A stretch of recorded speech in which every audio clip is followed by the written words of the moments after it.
అందరికీ నమస్కారం. ఈరోజు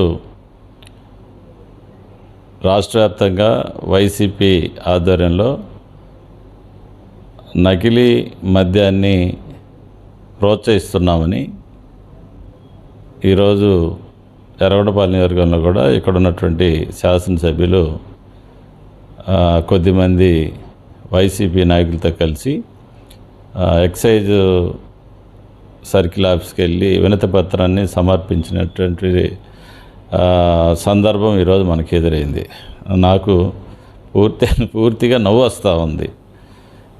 ఎందుకు నవ్వు వస్తుందంటే, జగన్మోహన్ రెడ్డి ముఖ్యమంత్రిగా ఉన్నప్పుడు తాడేపల్లి ఇంట్లో కూర్చొని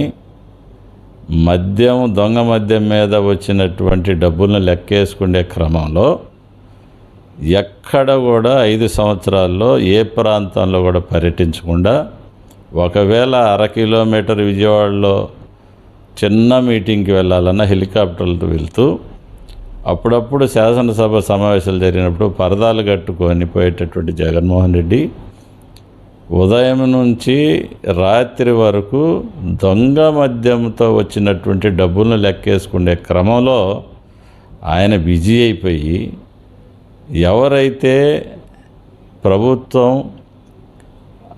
ఒక అథారిటీగా లైసెన్సులు పొంది మద్యాన్ని తయారు చేసేటటువంటి కంపెనీలన్నిటిని కూడా బలవంతంగా మోతేసి ఆయన సొంత బ్రాండ్లను తయారు చేసి గత 5 సంవత్సరాల్లో రాష్ట్రంలో ఎంతోమంది పేద ప్రజల ప్రాణాలని నాసిరకం మందు దాగి చనిపోయినటువంటి పరిస్థితులు గత 5 సంవత్సరాలు మనం చూసాం.